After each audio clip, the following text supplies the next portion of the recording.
Oh, how come I don't see you?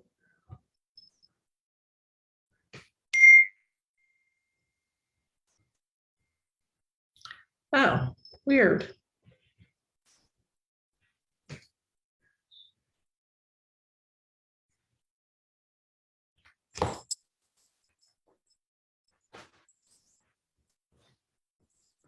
Hey, hey.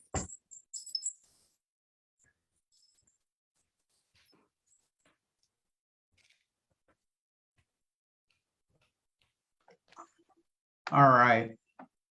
Did you mean to start? Excuse me, did you start recording already, or did you want to hold off? No, I did not. Sorry. No, that's not. Work through the needs analysis. We've worked through the pre-work. We've worked through the needs analysis. We've worked through the pricing strategy. And then what today we're going to do is work through the property preparation and the marketing strategy. And some of these areas overlap with one another, like things that you might be doing simultaneously.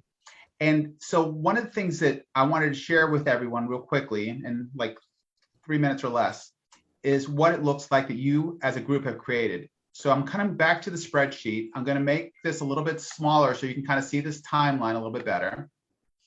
And what we have here is a timeline that you've created that makes this assumption. Let's say that we met someone today and we scheduled an appointment for next Monday. So what we've decided is that these are the steps that we're going to take or that need to get taken in order to provide an excellent customer experience that will get them set up in command. We're going to go ahead and put them in opportunities. We're going to go ahead and get them on the appropriate smart plans and so forth. And then what happens is we're going to go through this process of researching the property. Eventually, we're going to schedule, confirm our appointment with them and go meet with them. And you can see, and let me just do one thing that'll make this a little easier to see, is I'm going to change the week here so you can kind of see everything slide over a little bit here when I change this from 21 to 23. Done. Okay, this will update. And it'll shift over in just a moment.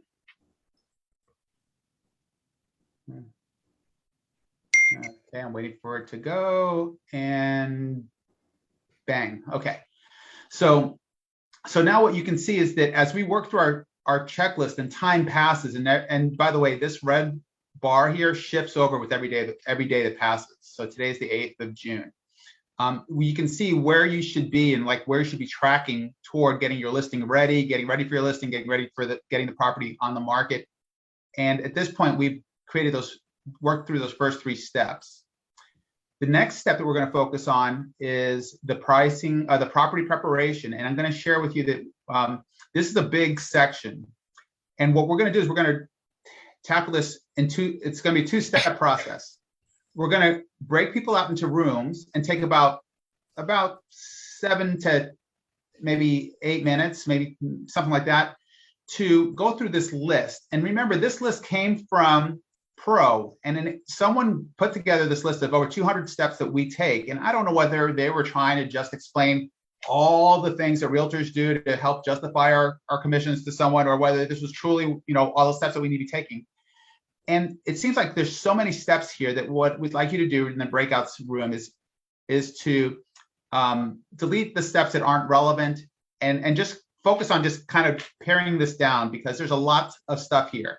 And as a group, you're going to decide together, okay, yeah, keep that, don't keep that, and just go ahead and delete it. Don't worry about, deleting something and then coming back thinking later on we should have added it back, because you can always add it back later on if you need to. And then we're going to come back to a group, and then we're going to break back out again to just kind of refine that list again. And then what we're going to do is the next week is we're going to focus on the marketing strategies. And to make this a little bit more intuitive is Melissa organize things in a more intuitive way. Melissa, why don't you share your screen? Okay. And that way people can see what we're working toward a little bit more clearly. Okay. All right, awesome. So I went back through it, and all right, can you guys see my screen? Yes. Okay, so I went back through it and renamed these. right? So I started out and said, okay, lead to appointment, and then took those same action items and then put them into some kind of order, right? What are we doing from the time we receive the lead to the time we actually go? And then what happens at the listing appointment? And then what happens when we prepare to go live? And then what happens once we go live, right? What do those things look like? What's the order that they should go in? And then the other thing that I think is important piece to this as you're stepping through it and you're thinking about it is that where are your standards that get wrapped around each thing? And where's your system that gets wrapped around each thing? You might not do every single thing, but I just feel like a lead to appointment, that makes sense, right? Because that's what we do. So I think if we go through the list as Dan suggested that we have, and if there are things on the list that you don't think are relative to what you're going to do, let's just start deleting them, and then we'll consolidate them and then roll them into this where it now becomes, as Dan says, right, much more intuitive to how we do things. But we're not prepared to change it yet. So we want to get through at least up to the point of getting an offer. Right, Dan? Yeah. Good. So just, just again in the chat or just raising your hand in the window, does this transition to, from following the model that we got through the customer experience class and the approach to having something a little more chronological that flows a little bit more natural, does that make sense? Do you agree that that's probably the way to go? I'm seeing some head nods. Can you give me some hand raises in the reactions, and that way we can. Yes. Yes. Okay. All right. Good. So, it sounds like we're going in the right direction. So, Melissa, I guess I feel like we got some great agents here that are telling us exactly, kind of endorsing that we're going down the right path and that this is going to serve them well. Okay. Awesome. So before we start, because I think we have some new people, Melissa, that are joining us, would you mind, again, just taking a quick cursory overview of the 5S, so that just as a reminder to everyone, and then we can go ahead and, when Prim is ready, go ahead and go into the breakout room. And if you haven't already relabeled your name, please rename yourself and put a number before your name. If you're a single agent, put a number 1 before your name. If you're a single agent with administrative support, put a 2. And if you're an agent that has administrative support and additional agents on your team, put a 3 before your name. All right, so let's just review really quickly, like what's the customer experience? So there's 5 steps to the customer experience, right? So we're going to set expectations. We're going to serve our clients. So we're going to do what we say we're going to do. We're going to survey them, ask how we're doing, right? What more could we be doing? We're going to surpass their expectations. And then we're going to sustain the relationship with them. So Erica, you did a fantastic job, right, of surpassing their expectations. And that's the cool part of the experience, is that when you're not going to always have that opportunity, but you should be looking for the opportunities to surpass. So that's really the 5 steps that we want to be thinking about. And also I'm going to encourage you to think about what we hear most often with real estate agents. The most thing that people complain about the most is that we don't communicate. You can very easily create an amazing experience simply by communicating consistently and having a system in place and a standard for how you do that. That alone will create a great experience. I'm just encourage you as you're going through this to be thinking like, how do I attack the 5 things? Set, serve, survey, surpass, and sustain. And think about communicating at a high level, and then thinking about where are the opportunities that you can really do something great.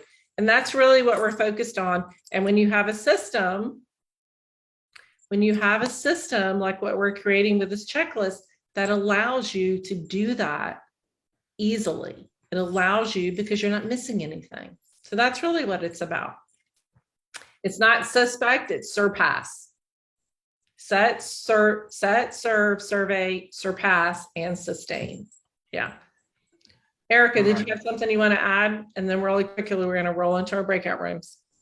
I was just gonna add that I think the most important thing to remember in all of this is that we're in a relationship business and things happen. And by me asking the questions, and if it wasn't for this group, I could have just been like, "What? You're canceling your listing after 5 months of me doing all this work?"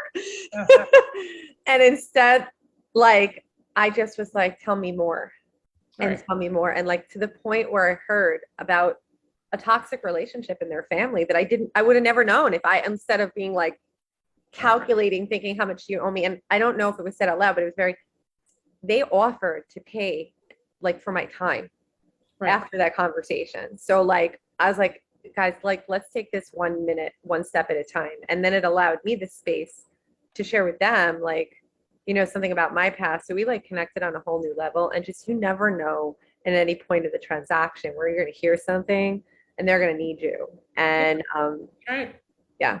Right. There's a lot of emotion. And if we can step back and stay in curiosity and not of judgment, it allows you to really do something really amazing. All right, Prem, are we ready?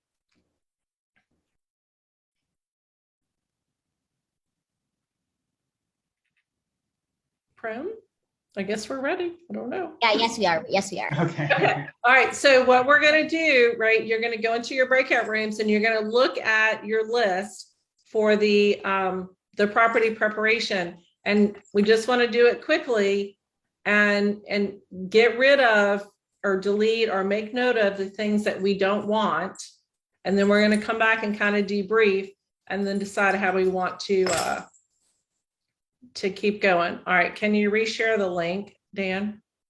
Yes, I can reshare the link. I'm glad you asked. So let me go ahead and do that right now. Let's do that. And then then Prem, who's Dan's amazing cyberbacker, is going to put everyone into room. So let's make sure everyone has a link first. Okay, glad you asked. While you're doing that, may I add something about setting expectations? Yes. And this is to cover our bases and make sure everyone's on the same page. I add the language that I put in the chat at the very, like in the listing agreement and in the listing presentation. I mention it in the listing presentation when I talk about the 0 cancellation fee. And I say in the event it's canceled, we would request or the seller would reimburse us for these expenses. That's fair, right? And they always agree. Absolutely. And I've only exercised it one time in all of my years, but it's not a surprise to them, And Right. it shows that I think they respect people more when it's discussed in advance versus at the end when something goes wrong, you asking for it then.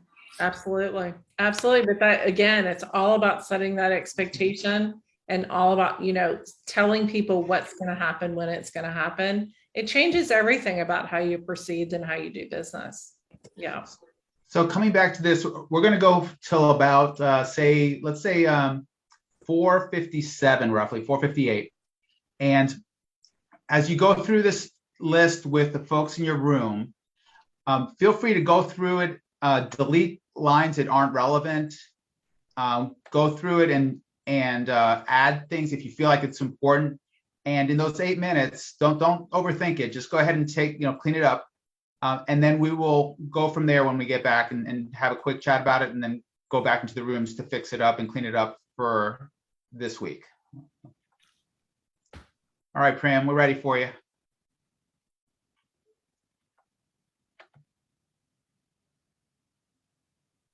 Oh, can I confirm about the time on how many minutes you will be in the breakout rooms? About 7 or 8 minutes, Pram.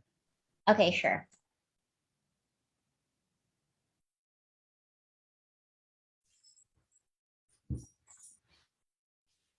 Okay, I'm opening all rooms now. Thank you. Thank you. Thanks.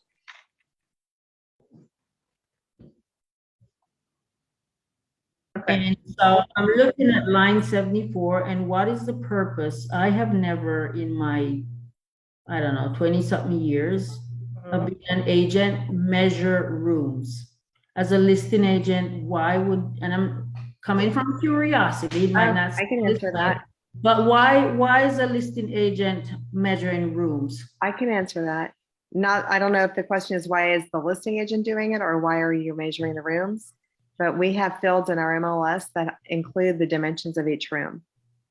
Okay, so, all right, so I guess it's specific to, where Yeah. you are, because We not have in, the fields. not in We have my the fields, but they're MLS. not required.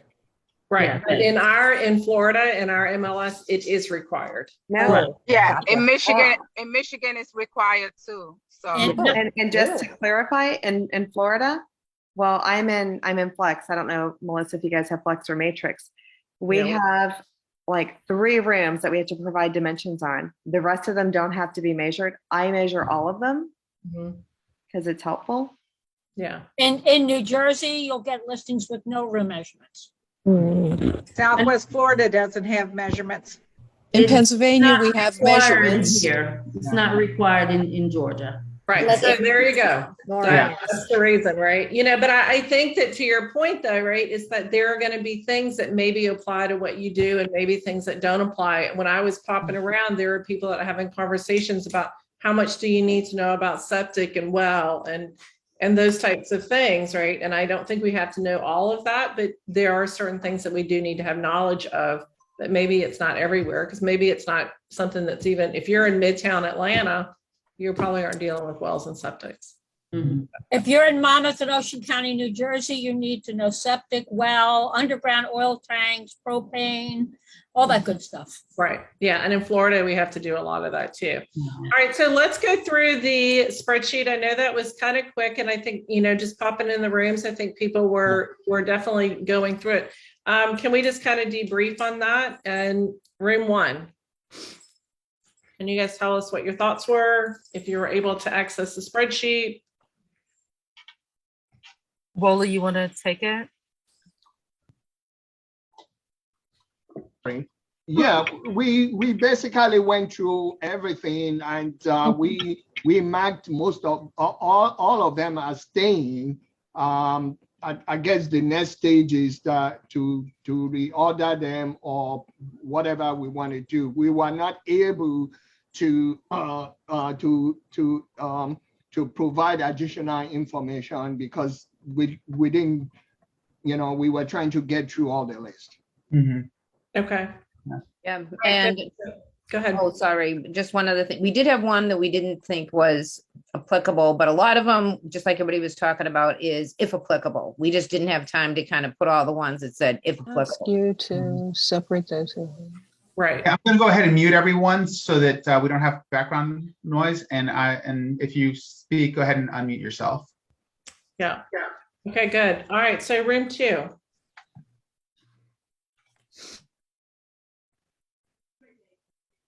Oh, I can share. Sorry, I forgot. Oh, no, wait, I'm not room 2. Am I? No. You don't know, we don't know. I don't know. I said 2. Sorry, I don't think I'm room 2. No, Erica, we were room 5. All right, I was in room 2, and I think we went through and we edited a few things. One of the things that came up was some of the stuff about rental units that we would suggest that almost be a separate subcategory of like if applicable. Yeah. Because if it's just, if there's no rentals. So those are highlighted there. Yeah, the thing, yeah. And that, somewhat similar as the HOA. We didn't get a chance to talk about that. Not everything's an HOA. And then we made just some edits on, plat maps or find a survey if it exists. Couple of small edits in there. But again, it was all, a lot of it is we've already discussed as specific to the state you work into. So anybody who's in the room, anything Yeah, we took out 3 lines, as you can see, X'd out there, 75, 76, and 83. Yeah, mortgage information. Yeah. Yeah. And the reason for that was the mortgage information, we didn't think we needed account numbers and things. The title company and the lenders handle all that, those 2 lines. And then line 83, that was a duplicate. That's up above on line 60. Okay, thank you. All right, room number 3.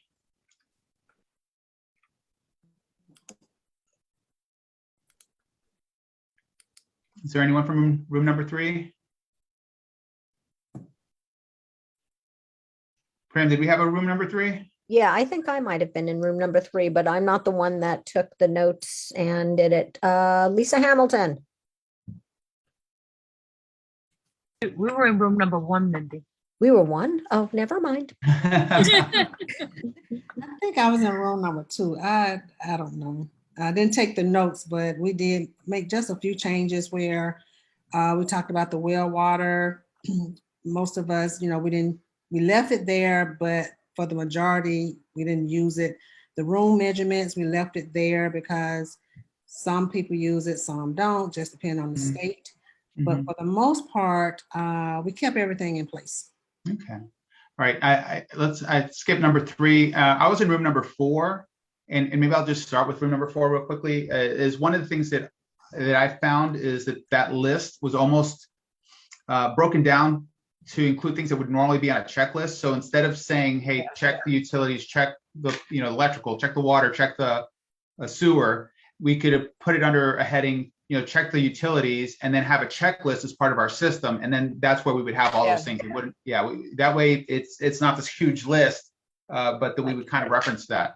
Another example of something that I shared that I do is I share a list of, it was an article that I found years ago that is a list of things that sellers can do when they're preparing a house for sale to give them the biggest return on their investment. And it includes things like the yard, checking the yard, includes things like staging and decluttering and painting and light bulbs and things like that, very simple things. And that was my perception, is that some of these things don't have to be all spelled out, that they could really be part of a checklist saying, hey, focus on this. I think Louise, you had something else that you added also. I don't know that I added it. Oh yeah, it was about the photos that we were talking about, the photography and having basically in preparing the house for sale. There was a checklist for photography for the photographer. Preparing the house for. To include the interior and the exterior. Exactly. And I didn't. Was there anything else from room 4? Yeah, I was going to add too, Dan, that on those things, those individual things, if you create just your own list, like I had just a checklist, and I give it to my seller, and it's got all the electrical, the water, the trash, the pool, the age of the roof. It's got all that, basic information that we need. And I just leave it with them. And then I have it, so just, that's how you can create that system wrapped around those types of things. I give a little packet, or in my packet has seller's homework. And so it includes that information. If you've got an alarm, if you've got cable, stuff like that. And then also, I put in there, what's the 5 favorite things about your house and 5 favorite things about your neighborhood, just to get it's to help me tell a story and see what they like. So anyway, sorry, but that's part of my packet. That's the next one. Perfect. Okay, room 5? 5. I can share if that's okay. Yeah, good. Yeah. Okay. So I actually just added one more thing I heard someone saying, which was complete a pre-inspection. I also put stage, we as a group, stage and declutter the property, and then confirming the rules of whether it's a condo, a co-op board, or in my area, there's also certain towns, maybe it's a 1 family, but could also be, you could knock it down and it become a 2 or 3 family. So knowing what the rules are of that particular house in case someone decides to rebuild it. And then drafting, there's a typo there. Drafting a Dear Buyer letter, which is, just basically, welcome to this fabulous 3-bedroom, 2-bath, and what kind of makes it unique, the features and benefits of the property. And then I think what Jeannie was just sharing would be fantastic because either they could fill in the checklist for you, or I actually always send my winning, like once I close on something, I have that letter and then I recycle it and send it to the next listing I have and say, here's a sample from a previous home that we had a bidding war on and we sold like 4% above asking, take out anything that might identify the homeowner and then just have them use it. So I'm always using it as a Google Doc. And let me just see if there was anything else we might have added or updated. We don't, we weren't really a fan of handing the blank sales contract over. In my state, it's like 13 pages. I think that would like completely overwhelm people. And let's see. And then also a plot map. I don't think that that's necessary, but I'm realizing more and more just like actually knowing. Something I didn't also put here was showing pictures. If you have uncertainty about specific things, showing pictures to a mortgage lender in confidence to find out whether or not you think it could be mortgageable if there's a concern, like 2 kitchens and maybe it's not a 2-family, what do you need to move, or a shed in the back. And New York is a pretty tough state. So just really ironing out the logistics of can it be mortgageable or potentially based on all the things that you're seeing, do you have to sell it all cash? Awesome. Will you share your Dear Buyer letter in the Facebook group for us? Absolutely. Awesome. Who's in room 6? We are. So we pretty much had the same thing that you talked about with asking the seller about their heating, their utilities, like the heating and the security system and cable, and kind of sharing with us their supplier, their monthly costs and things like that. One thing we did add was discuss the solar panel, how that transfers to happen, because we know each company handles that differently, and to what is that monthly cost, and to have that contract in front of us so that we can share that with the buyer so there's no surprises. We did start up on line 55 about perform and review the exterior and curb appeal assessment. And then we added like a line 55A because we feel like those 2 lines really go together in regards to reviewing the results with the seller and then providing more suggestions to improve the saleability. So that's what we mean by the line 55A, Dan, just in case you're wondering. And then the staging, we added that, we know it said assess interior decor and suggest changes, but to go a little step further with actually the whole staging process. We didn't get through the whole list because we had really good conversations around what we each do because we're from different states, but we found the information valuable. Okay. Awesome. All right, room number 7, our last room, I think. It's me, unless somebody else wants to talk, but I happen to have been doing a lot of the talking. So I went ahead and deleted a couple of lines. So I'm sorry if I was supposed to just put an X next to them instead, but I kind of went ahead and started moving things around. Well, didn't move things around, but deleted. I do a lot of pre-pack, and I'm skipping, looking at my screen here. We do a lot in our pre-listing packet, which includes the upgrade list and utilities. So what I ended up doing is taking a bunch like the septic, well, gas, all those questions, and I'm going to add also solar. Thank you very much for that reminder. In that utility list that I would include in the pre-listing packet before we even meet with them. And because that way, if they fill it all out, you know, we got a shoe in right there. So that's when I deleted a bunch of those. Also in the first section, the pre-work, when they were talking about taking the picture of the property, that to me is where you get your curb appeal. So we know what the curb, what it looks like. So I didn't delete that, but we didn't have enough time to delete everything. So when we end up meeting with them, then I'm pretty much the stager. So I would end up telling people, I was like, okay, and I grouped that under starting in line 66 as stager options, you know, and then we can go to the subcategories like that. And we can sit there and say, hey, you can sell it as is, you can get a higher stager, or you can just get my opinions of what to keep and what to get rid of and upgrades, and then go through, because in my pre-listing packet, I do end up putting in recommended things for staging, just for stuff people declutter, et cetera, so they can do that ahead of time if they want. So again, it's all in the pre-listing packet. So a lot of stuff you guys have already talked about. I deleted 57, 58, 59. Don't know what they were, but to me they were, I bet you that's what the septic and well was all included in there. Security systems and things like that. Again, I think a lot of this That next section, 60 to 63, in Florida at least, are in a lot of the listing packets. So we would go over termite bind, home warranty, all the different attachments there at the time we're signing the paperwork. So that's all we got to. Sorry. That's great.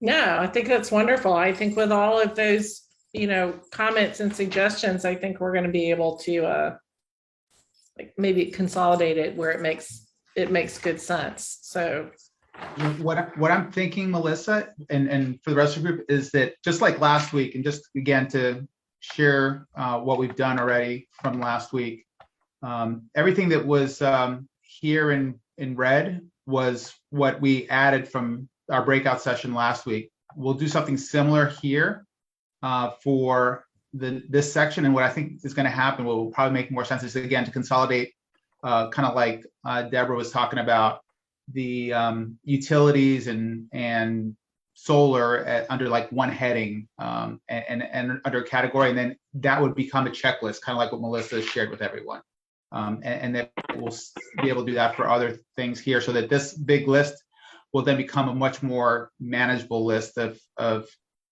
steps. There may be sub steps within the steps, or checklists within the steps, but it's not such a big overwhelming process. Because one of the things that Melissa pointed out with customer experiences is really, this doesn't have to be a complicated process. It's really about the communication, about setting expectations. Again, what the material says about setting those expectations, about surveying people, about serving them once we set those expectations, and the communication is key. And I've heard a couple people say that again. So my goal here is just to simplify this, because I don't want this to become an overwhelming list that you'll never even touch or use. Right. Dan, can I say? Yeah, Lisa, go ahead. I was just going to say, what you have there, or what we discussed in this section, like for me, is in my pre-listing package. Mm-hmm. And a lot of it is, honestly, it's 2 pages. Mm-hmm. I literally have, all the appliances, what's the updated, age, right? Or any special notes they want to give. Mm-hmm. The gate code, property keys, membership. So I think in the communication and in the details, yes, but you also have to make it ease for the property owner as well. And That's also right. keep in mind that, okay, so the typical, we'll say typical property is 3 bedrooms, 2 baths. But, guys, when you're doing a luxury property and you're at 3 million, 5, 10 million, right? Those properties have a manager of the property. And so you're going to turn over. There are zones in the property. There's a lot, and this is typical. What we're doing here is very typical in that space. You're looking at a 10, 20, $30 million property. So they have like a whole book of this and all of this information that you would then go over and be turned over to you. So, just want to say. Yeah, and I think the key to it all too is that anticipating what's going to happen, right? Don't ask your seller or your buyer everything on the front side. Don't go back and nitpick them to death. Oh wait, no, but I need this. Oh wait, but I need that. Oh wait, but I need something else, right? Get it all out first. Again, right? They're stressed. They don't want you contacting them every other day going, oh, by the way, I forgot to ask you. Oh, by the way, I forgot to have you sign this, right? Those little things can really upset their feeling of whether or not you're professional and you're creating an experience for them. So it really is it's the attention to detail. Carolyn. Well, primarily what I was going to say is I so appreciate this because a lot of us, when we first started, there are things that we wouldn't even thought to ask. Mm-hmm. So by putting this together, it just gives that total roadmap and clarity, because, one person talks about the solar, the other one talks about termite, and to avoid being exactly what you just said, going back to ask this, going back to ask that. I just had my wonderful experience with an attorney who did that, we'll keep asking, is there anything else? And then up to the nth hour, he's still asking for stuff. So right. Just to, put it together, package it with a nice bow. This is right. awesome. Right. Those are the little things that can become really great big things. All right. Anything else, Erica? Do you want to add one more thing? And then Dan, I'm going to let you finish up. I just had a question for anyone who does like the seller homework, whether they end up doing it in a Google form or they give them a checklist or something of the sort. And I just wanted, since I know some people might be listening to the recording, so didn't want to just put it in the chat. If they wouldn't mind sharing it like in the Facebook group, that would be amazing, just so we can all, learn from each other. Thank you for that. And I appreciate it. Add all of your stuff in the Facebook page. So I posted some of the tools that I use, and but add your forms, your checklist, because I think everyone's going to be able to benefit. And then we're going to take this big one, and you're really going to be able to make sure that you've got all the forms that you need wrapped into it.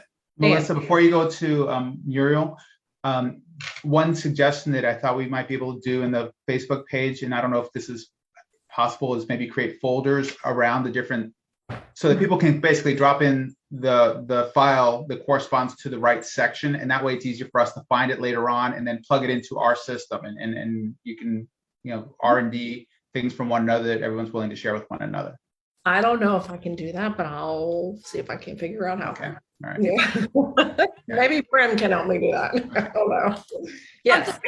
With the files in the Pivot Shift Facebook page, where you can add files, but you can't like what you can't create folders is what I'm saying. Like if you can't be like part one or and then we all add it, but you can upload files. And I'm realizing that just okay. All right. That was my question. Just name it properly, so that we can identify, just like just like when you're on the shift page, like you can search it, just identify it pretty easily. So if someone's looking for utilities from seller or whatever, so that way we can find it.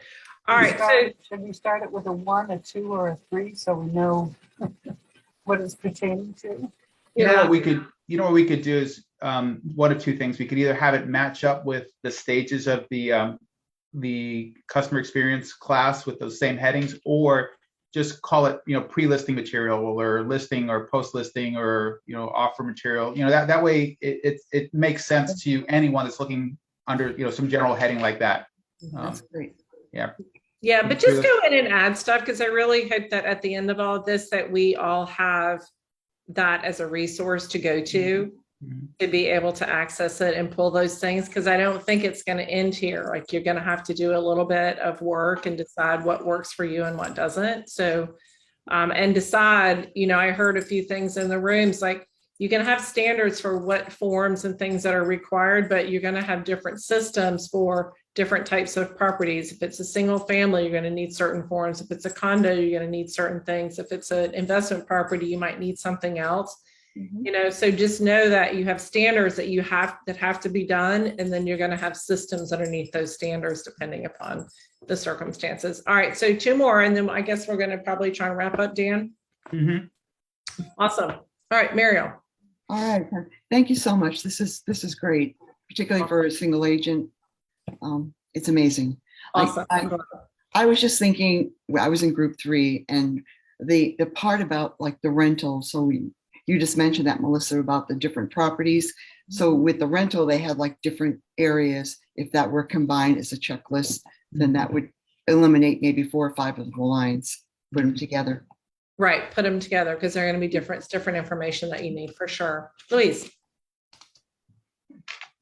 So one of my clients said something that an agent had done in another state before I met her that she absolutely loved, that she hasn't seen since, was a sheet when she purchased the property that had the sellers, all of their utility information, the utility contacts, and even information about the account number, so that the buyer, the successor of the property, could have ease and access of utility account.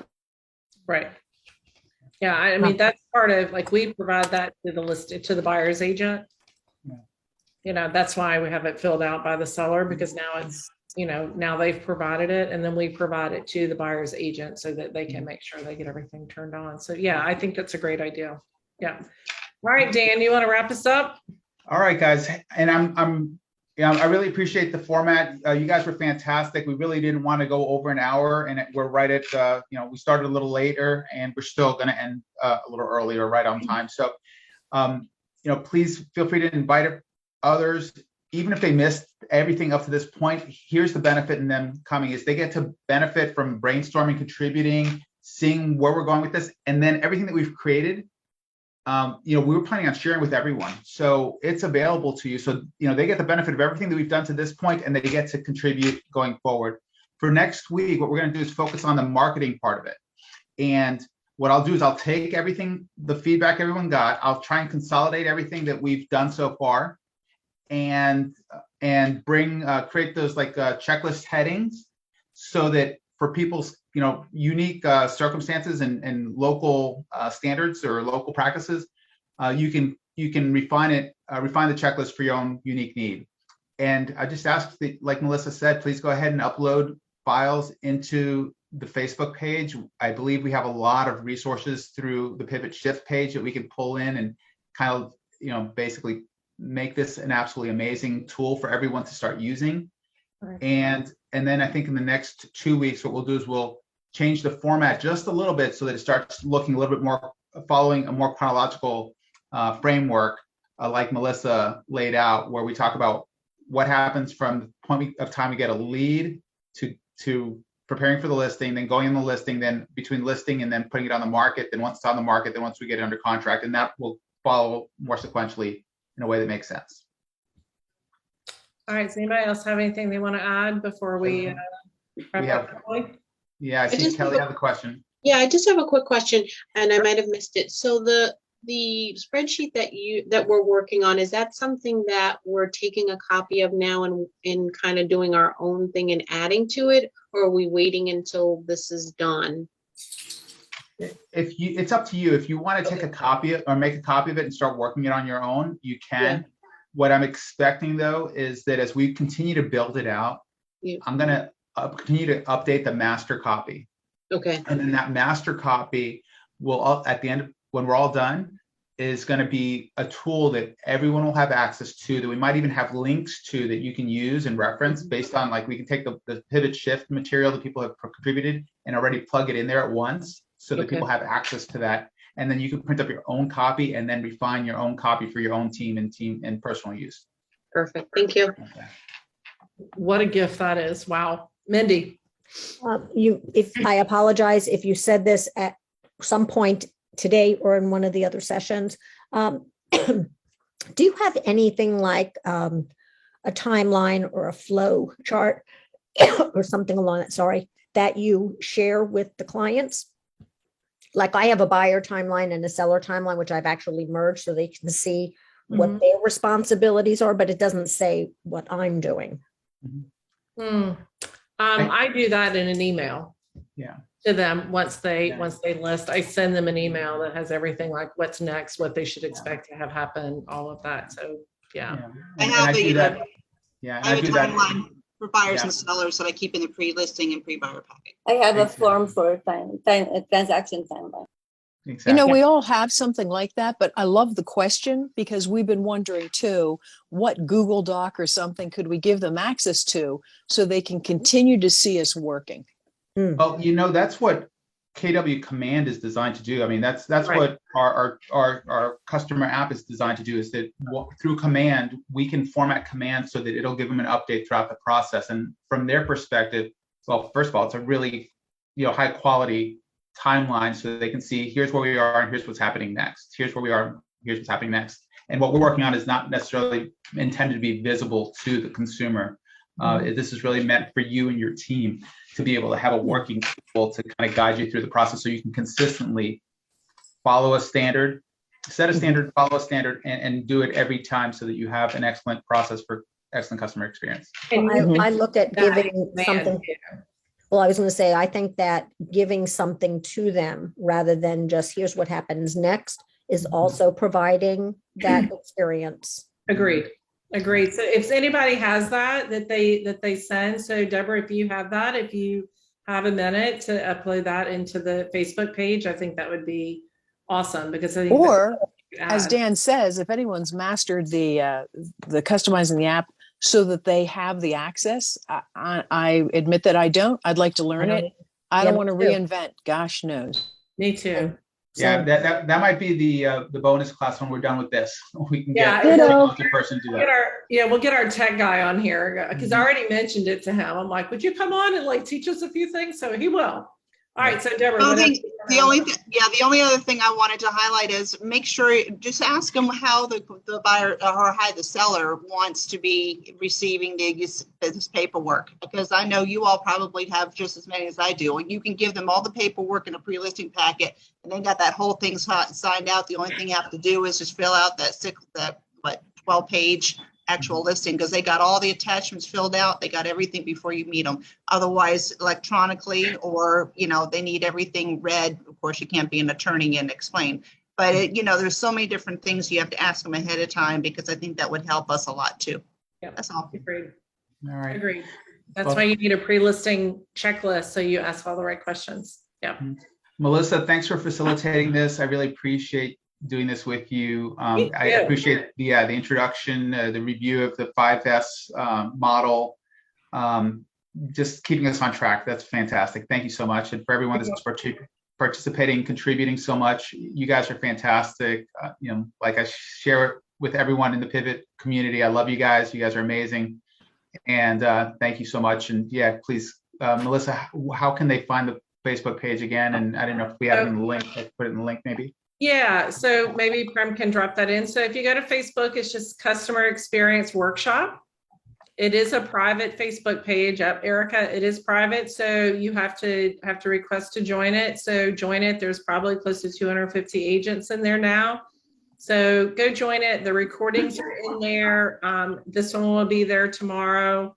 So go participate in it, because the more that we participate and build that group, then we can, when we're done with this weekly workshop, everything's going to live there, and we can continue to add to it and bring value to each other.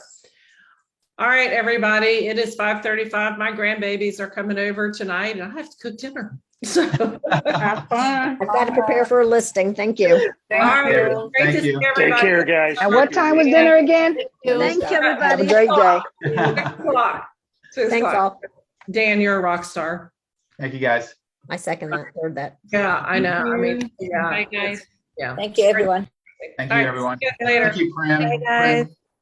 Thank Prem, you. you're Bye. up. See y'all later. Bye, guys. All right. Thank you, Dan. I'll talk to you tomorrow if you have time. Yes. Perfect. Thank you. See you Bye-bye. guys. Thank you all. It was fantastic. Thank you. Thank you.